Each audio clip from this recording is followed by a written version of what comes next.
Hey everyone, I'm Chelsea Tornetto with At Home Author, and today we're going to answer all your questions about literary agents. So the first thing I want to talk about is what a literary agent does not do.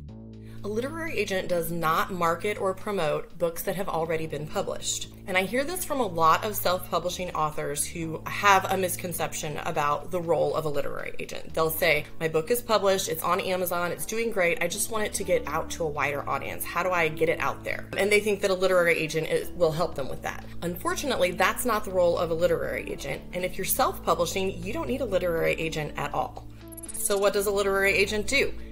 The literary agent's role is to present your manuscript, your unpublished manuscript, to traditional publishing houses and try to secure a deal with one of those traditional publishers. So you can kind of think of it like a real estate agent, only for manuscripts. If you've ever listed a house for sale with a real estate agent, then you know exactly what I'm talking about. You sign a contract with the agent, they have all this industry knowledge, these connections, and they use all of that to help you sell your house for the best price. They also are going to help you negotiate contracts when one comes in. They can answer your questions, they can give you guidance. That's exactly what a literary agent does for authors. So you sign a contract with them, and they use their industry knowledge, their expertise, all of their connections to sell that manuscript to a traditional publisher. So obviously, having a literary agent in your corner is a great thing, and a lot of authors choose to have a literary agent. The problem is that it's really difficult to get one. It's a very competitive market, and it's not like real estate in that anybody will list your house. Literary agents are very selective. So the next question that we get from a lot of authors is, do I have to have one? Or can I just approach publishing houses on my own?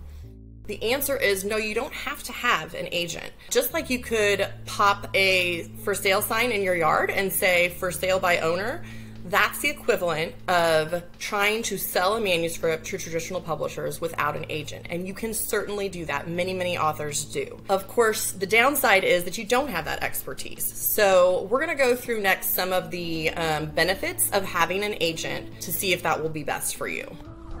The first and biggest reason that you may want to get an agent is because the biggest publishing houses don't accept unagented submissions. So that means you won't be able to submit your book to Scholastic, for example. The reason that they do this is because they want a gatekeeper to stem that flood of submissions that they're bound to get.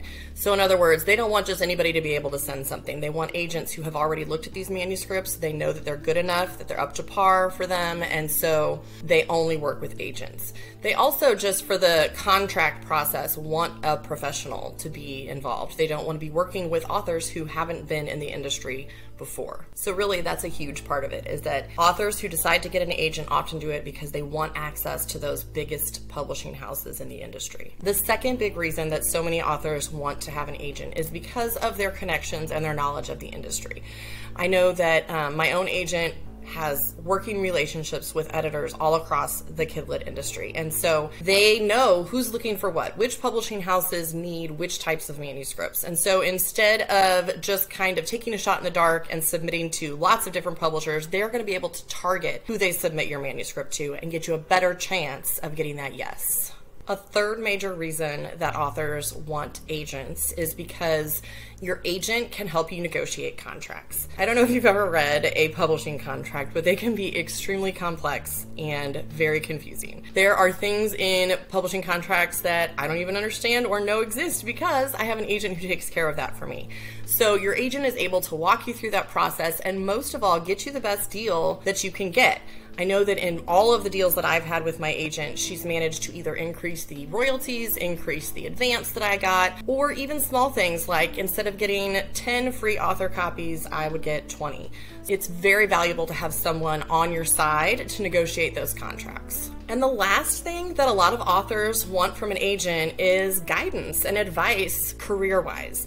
Typically, if you're querying an agent, it's not for one book. You are the type of person who wants to make writing your career or do it long term. And an agent can help you with that. Agents can find opportunities that you didn't even know existed or help you decide which project you're going to tackle next that might be the most marketable. So having someone, again, with that knowledge and expertise to be sort of a coach and a cheerleader for you is really valuable. Getting a literary agent is not easy. It's very competitive, but all three of us here at Home Author have navigated the process successfully, and we really love to help others do the same. So check out the links in the description below for more resources about how to start the querying process. There's some free video trainings as well as a query kit that will walk you through the process step by step. And don't forget to like and subscribe to our YouTube channel for more tips about how to become a published author.